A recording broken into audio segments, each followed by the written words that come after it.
Bismillahirrahmanirrahim. Assalamualaikum warahmatullahi wabarakatuh. Alhamdulillahirrabbilalamin. Wabihi nasta'in ala umuri dunya waddin. Wassalatu wassalamu ala ashrafil anbiya wal mursalin. Wa ala alihi wa sahbihi ajma'in, amma ba'du. Teman-teman, sebelum kami memulai materi yang akan kami presentasikan, izinkan saya untuk memperkenalkan anggota kelompok 1. Yang pertama ada Afrian Bagus Sagara, yang kedua ada Elsa Trilestari, yang ketiga ada Imanuddin Muhtar, dan yang keempat ada Sultan Fatah. Nah, jadi di sini kami akan mempresentasikan mengenai sejarah tumbuh dan berkembangnya tasawuf. Sebelum kita mempelajari sejarah tumbuh dan berkembangnya tasawuf tersebut, sebaiknya kita mengenal dulu nih, apa sih yang dimaksud dengan tasawuf. Nah, tasawuf atau yang dikenal juga sebagai sufisme merupakan suatu ajaran tentang bagaimana mensucikan jiwa, menjernihkan akhlak, serta membangun dohir dan batin untuk dapat memperoleh kebahagiaan abadi. Tasawuf juga merupakan pusaka keagamaan terpenting bagi kaum muslimin yang bisa mengantarkannya untuk lebih dekat kepada Sang Pencipta. Oleh karenanya, tasawuf dan Islam tidak dapat dipisahkan.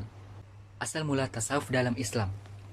Menurut Dr. Muhammad Ahmad Salim, dalam kitab Kutuf bin Basatin At-Tasawuf, ada 3 pendapat mengenai asal-usul istilah tasawuf dalam Islam. Pendapat yang pertama, yaitu menurut As-Siraj At-Tusi, istilah sufi dan tasawuf sudah dikenal sejak zaman Zahiliyah dan zaman awal datangnya Islam. Sirajuddin At-Tusi dalam karyanya yang berjudul Al-Luma' mengatakan, menurutku pendapat yang unggul adalah istilah sufi sudah dikenal sejak abad Islam yang pertama. Beliau mengambil dalil dari ucapan Hasan al-Basri yang berguru kepada para sahabat Nabi. Aku melihat seorang sufi sedang tawaf. Aku berikan dia hadiah. Anehnya, dia menolak seraya mengatakan, aku masih memiliki uang 4 danik.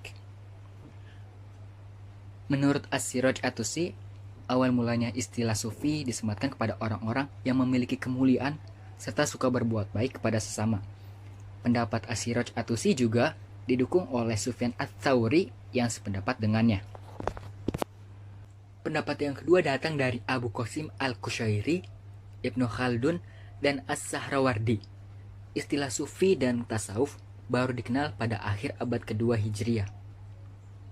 Abu Qasim Al-Qushairi mengatakan, para tokoh panutan kaum muslimin di zaman Rasulullah hanya diberikan gelar as-sahabat.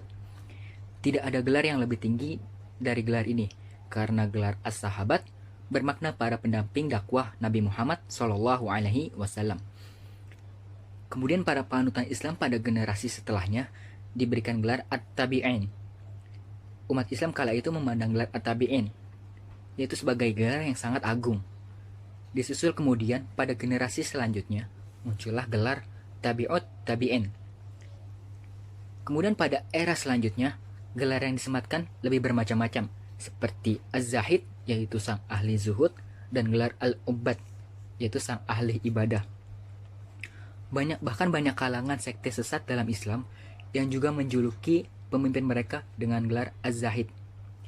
Nah, menyikapi hal ini, para ulama Ahlussunnah wal Jamaah memberikan gelar khusus kepada orang-orang yang menjaga dirinya bersama Allah, menjaga hati mereka dari lupa kepada Allah, dan dengan julukan At-Tasawuf.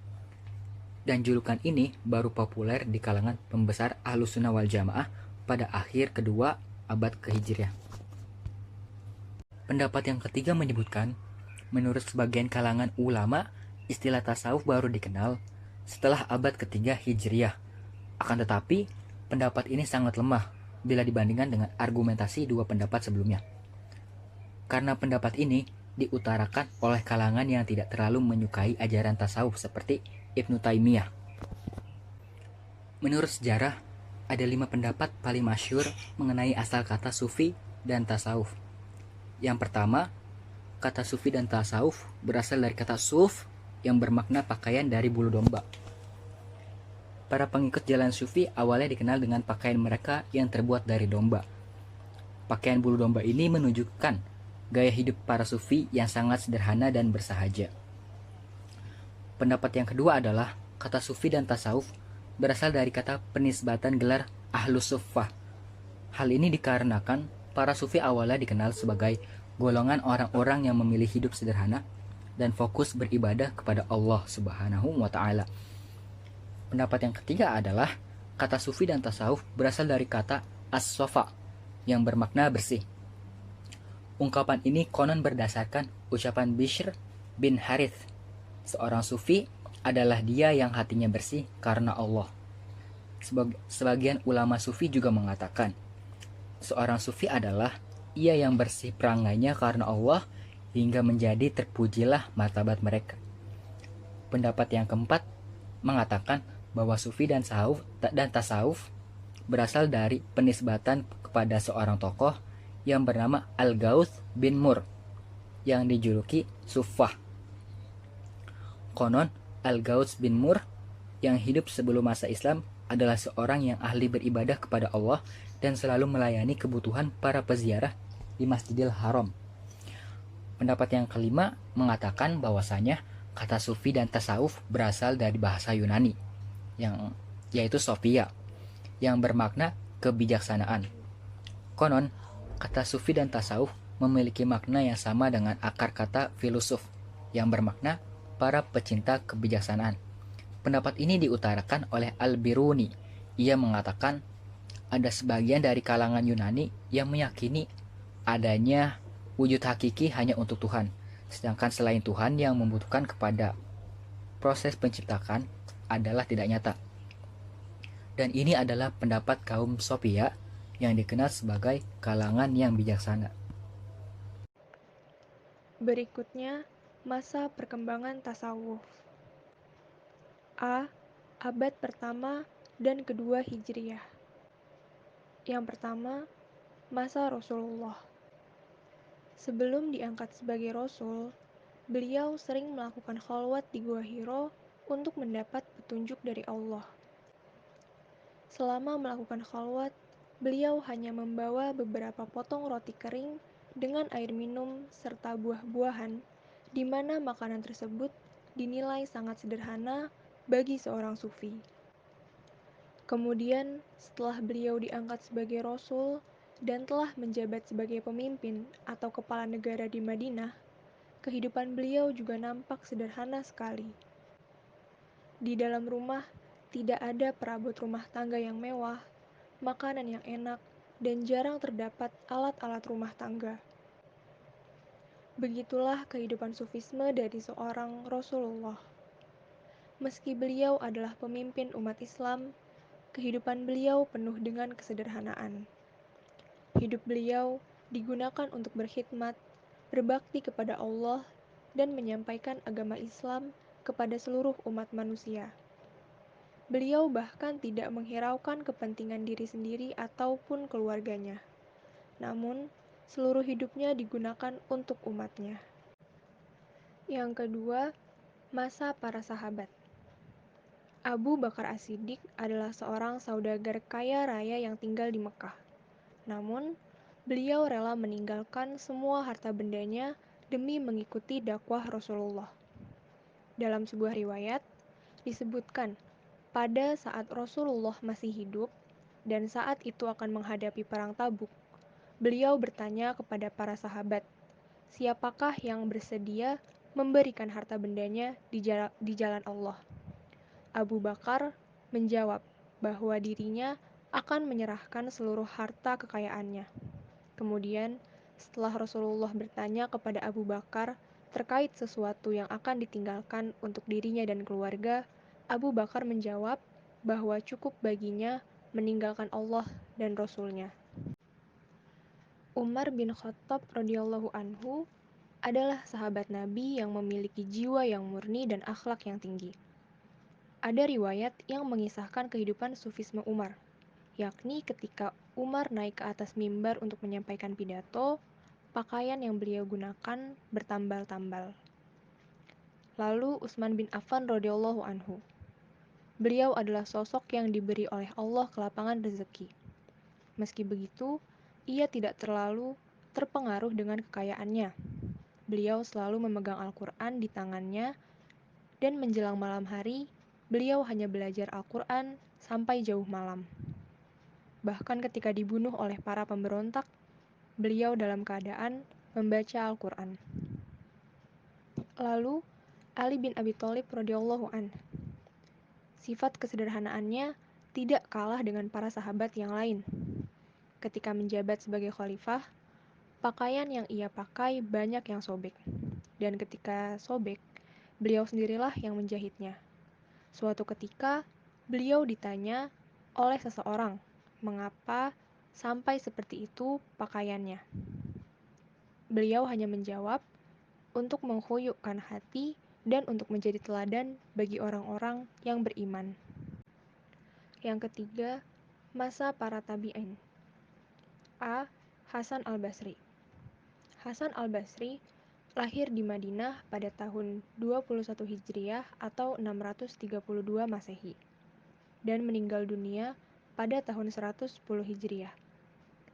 Hasan al-Basri adalah seorang tabi'in yang terbesar dan ternama, baik dalam ilmu pengetahuan maupun dalam kesolehan dan kehidupan zuhudnya. Hasan al-Basri pula yang mula-mula membahas ilmu-ilmu kebatinan, kemurnian akhlak, dan usaha-usaha untuk membersihkan jiwa. Dr. Hasan Ibrahim Hasan menerangkan dalam bukunya Tarikhul Islam bahwa kehidupan tasawuf yang asli itu berada dalam kehidupan Hasan al-Basri. Hasan al-Basri pernah bertemu dengan 70 orang yang mengikuti perang Badar dan 300 orang sahabat yang lain. Dasar ajaran tasawuf Hasan al-Basri adalah zuhud terhadap dunia, menolak kemegahan dunia semata-mata menuju kepada Allah, bertawakal kepadanya, khauf atau merasa takut, dan raja atau pengharapan. B. Robiatul Adawiyah. Seorang sufi wanita yang besar pada masa ini juga ialah bernama Robiah binti Ismail al-Adawiyah atau lebih dikenal dengan nama Robiatul Adawiyah. Menurut Ibnu Hilqon, Robiatul Adawiyah wafat sekitar tahun 135 Hijriah atau 796 Masehi. Beliau dikenal sebagai seorang yang hidup soleh dan takwa. Sepanjang hari, menegakkan ibadah seperti sholat dan berpuasa. Secara garis besar, konsep tasawuf Robiatul Adawiyah dikenal dengan ajaran cinta, mahabbah atau hubbulillah.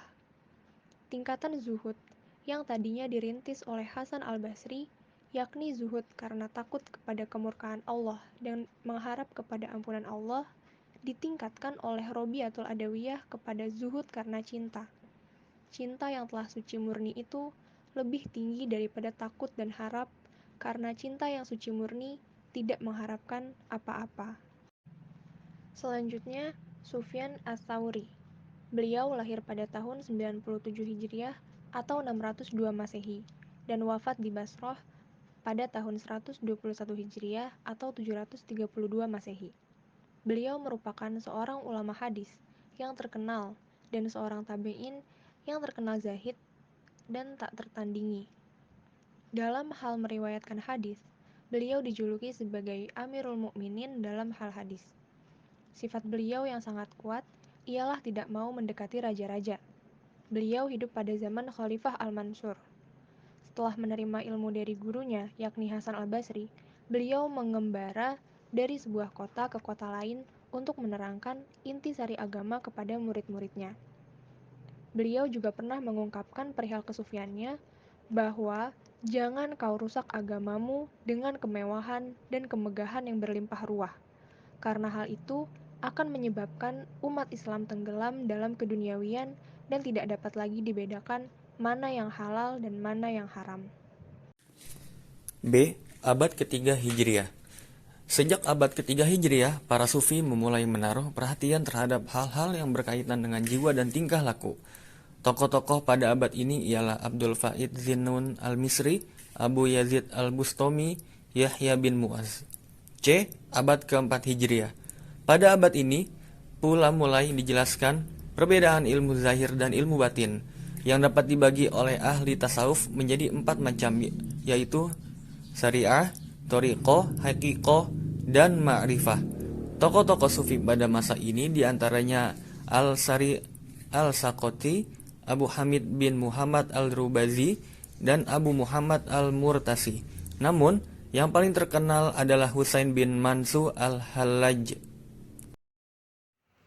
Abad kelima Hijriah. Pada masa ini, filsafat dan ilmu kalam berkembang dengan pesatnya. Yang lambat laun, ajaran tasawuf sudah mulai kemasukan filsafat.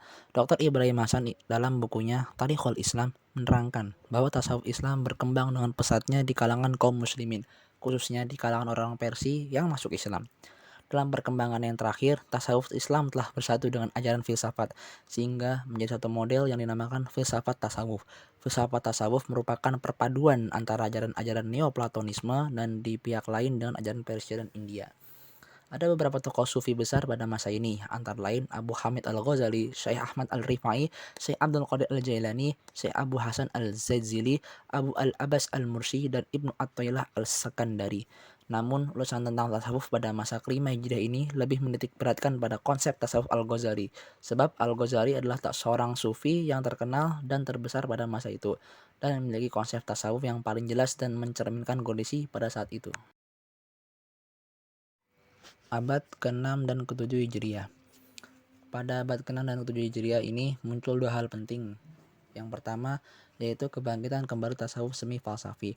Tokoh utama mazhab tasawuf falsafi antara lain ialah Ibnu Arabi dengan Wahdat al-Wujud, Suhrawardi dengan teori Isyraqiyah, Ibnu Sabi'in dengan teori Ittihad, Ibnu Farid dengan teori cinta, fana, dan Wahdat al-Syuhudnya. Yang kedua, munculnya orde-orde dalam tasawuf atau yang disebut dengan thariqah. Orde-orde tasawuf yang muncul pada kurun waktu ini antara lain adalah thariqah Qadiriyah yang didirikan oleh Abdul Al-Qadir Jilani dan berpusat di Baghdad. Lalu ada juga thariqah Naqsyabandiyah yang didirikan oleh Muhammad Ibnu Baha al-Din dan didirikan di Asia Tengah. Abad ke-8 Hijriah. Pada masa ini terlihat tanda-tanda keruntuhan tasawuf kian jelas yang disebabkan seringnya terjadi penyelewengan dan pemikiran ganjil dalam diri kaum sufi dan sekaligus mengancam kehancuran reputasi baik ilmu tasawuf. Tasawuf pada waktu itu telah masuk bid'ah, khurafat, mengabaikan syariat, hukum-hukum moral, dan penghinaan terhadap ilmu pengetahuan, membentengkan diri dari dukungan awam untuk menghindarkan diri dari rasionalitas dan ramalan serta kekuatan gaib pun ditonjolkan. Pada masa ini muncullah revivalis Islam, Syekh Ibnu Taimiyah yang dengan lantang menyerang penyelewengan para sufi tersebut. Dia terkenal kritis, peka terhadap lingkungan sosialnya, polemis, dan berusaha meluruskan ajaran Islam yang telah diselewengkan para sufi tersebut. Lebih lanjut, dengan semakin surutnya perkembangan tasawuf pada abad ke-8 Hijriah ini, maka tidak ada lagi pemikiran baru dalam dunia tasawuf. Meski ada beberapa sastrawan sufi seperti Al-Qasyani atau Al-Kisani yang telah banyak menulis buku-buku tentang tasawuf, namun dia tidak mengeluarkan pendapat yang baru. Demikian isi presentasi dari kelompok kami. Semoga apa yang kami sampaikan dapat bermanfaat bagi kita semua. Jika ada kekurangan mohon dimaafkan karena kesempurnaan hanyalah milik Allah Subhanahu wa taala saja. Akhirul kalam, subhanakallahumma wa bihamdika asyhadu an la ilaha illa anta astaghfiruka wa atubu ilaik. Wallahu muwaffiq ila aqwamit thoriq.